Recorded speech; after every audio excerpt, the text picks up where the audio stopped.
The severity of COVID-19 varies widely based on pre-existing conditions.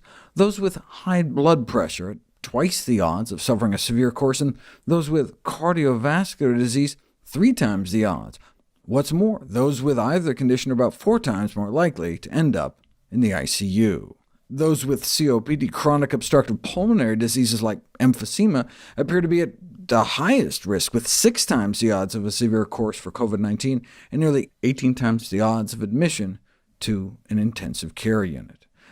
We know that exposure to air pollution can increase susceptibility to respiratory viral infections, and that may be the case with COVID-19 as well, as higher pollutant levels appear to be correlated with pandemic deaths. But just as air pollution may influence COVID-19, COVID-19 may be influencing air pollution. Check out this satellite data from NASA. This is nitrogen dioxide pollutant levels before the pandemic, then after lockdown.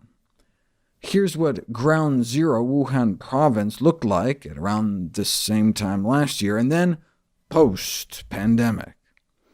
Ready for some irony? The decrease in air pollution following the quarantine is so great that the COVID-19 pandemic may paradoxically have decreased the total number of deaths by drastically decreasing the number of fatalities due to air pollution, averting as many as 30,000 deaths a month in China. In other words, the air quality in China was so bad that COVID-19 may have ended up saving lives, like 1,000 lives a day. A history of smoking is a risk factor for disease progression, though surprisingly, active smoking may or may not be. This seeming paradox may provide a clue as to why those with high blood pressure appear to be at higher risk. It's easy to imagine why those with heart disease are at higher risk from crashing from COVID-19. Even without direct heart damage, lung infections could put a tremendous strain on the heart. Up to 30% of patients hospitalized for regular pneumonia develop cardiovascular complications. About 1 in 35 suffer cardiac arrest, and those who don't are still at 4 times higher risk of a heart attack or stroke within the first 30 days after being released from the hospital. OK, but why is just having high blood pressure a COVID-19 severity risk factor?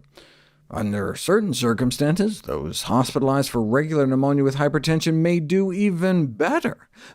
Investigators speculated this may be due to the anti-inflammatory effects of a common class of high blood pressure drugs called ACE inhibitors, like lisinopril, for which there are more than 100 million prescriptions dispensed annually in the United States alone, super common drugs, and indeed people on those drugs not only appear to be less likely to die of pneumonia, but they seem less likely to even get pneumonia in the first place. Ironically, this same reason why those with hypertension may be protected from regular pneumonia may also be the reason why those with hypertension are at greater risk from COVID-19. ACE inhibitor drugs may be anti-inflammatory, but they may also upregulate the expression of ACE2, which, as you remember, is the enzyme the COVID-19 virus spike protein latches onto in our lungs to infect our cells and spread. So perhaps the reason those with hypertension seem to do worse is that so many of them are on this class of drugs, which may be making them more susceptible to viral attack. ACE2 expression is increased in some of these comorbid conditions, but the drug connection has yet to be verified. So more evidence is urgently needed to confirm the relation, if any, between these high blood pressure drugs and COVID-19. In the meanwhile, here's a flowchart that can help guide your doctor. Should we be holding all the ACEs? Certainly those on these drugs for heart failure or severe or uncontrolled hypertension should continue on these drugs. And when ICUs are overwhelmed, definitely not the time to have a stroke. However, the majority of people taking these drugs do so for treating well-managed mild hypertension, and for these patients, physicians may want to consider temporarily discontinuing them for those at high risk of contracting COVID-19 until we know more.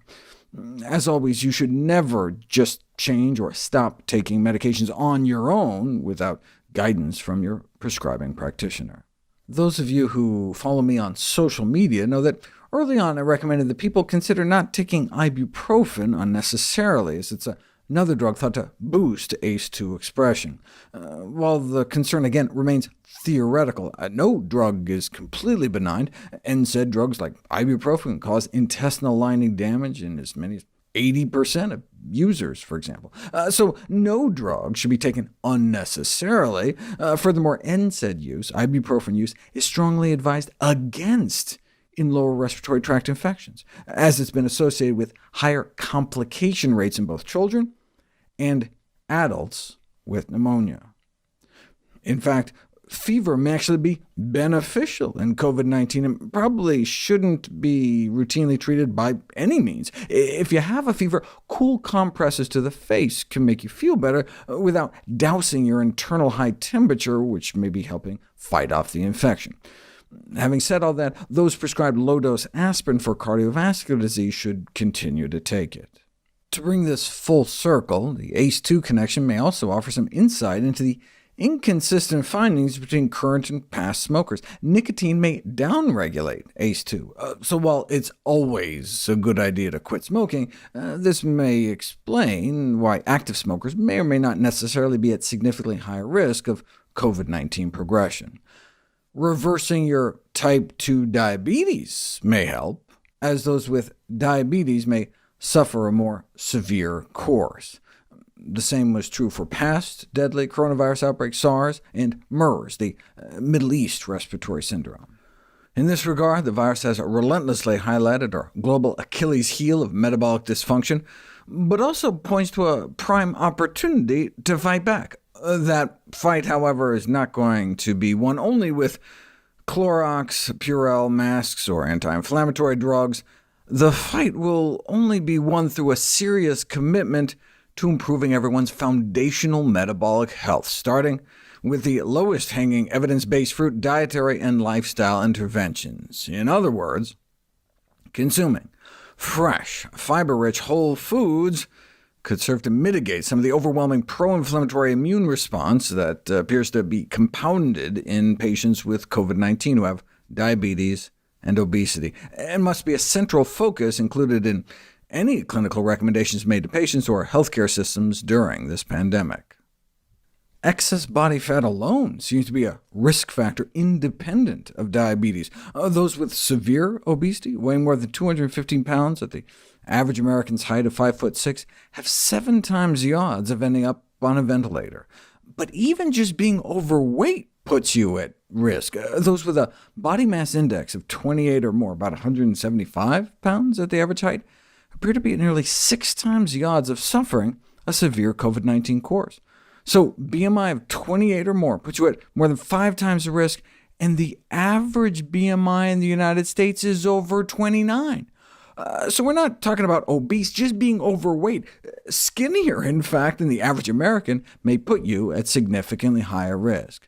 The excess risk from the excess body fat may arise from greater systemic inflammation, fat covering the heart itself, or the restriction of breathing caused by excessive fatty tissue in the upper body.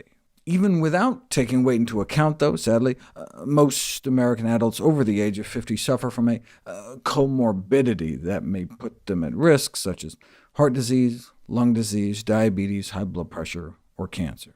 I know I have my infectious diseases hat on right now, rather than my lifestyle medicine hat, but I can't allow to pass without comment that the major comorbid conditions for COVID-19 severity and death, obesity, high blood pressure, type 2 diabetes, and heart disease, all can be controlled or even reversed with a healthy enough diet centered around whole plant foods. Thus, in terms of the impact of nutrition, now more than ever, wider access to healthy food should be a top priority, and individuals should be mindful of healthy eating habits to reduce susceptibility to and long-term complications from COVID-19. Not all risk factors are modifiable, though. Advanced age is also a key risk factor for COVID-19 progression and death. Although the disease has afflicted newborns only a few days old through seniors in their 90s, most patients, around 90% in one large case series, are between 30 and 79.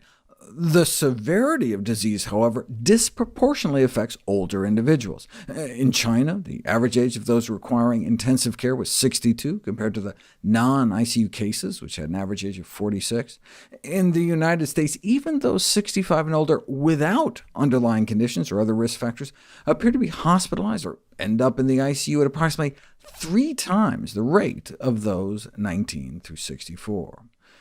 Though the media has capitalized on stories of young, healthy individuals suffering severe or even fatal outcomes, people under 65 without known underlying predisposing conditions may only account for about 1% of COVID-19 deaths.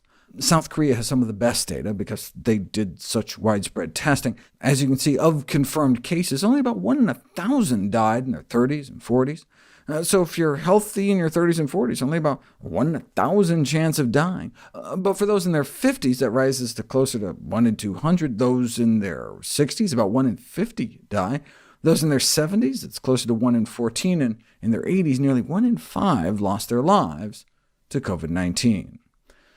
Though the relative lack of testing makes U.S. data less reliable, based on the first few thousands of American cases, those age-related death risks are similar, as you can see.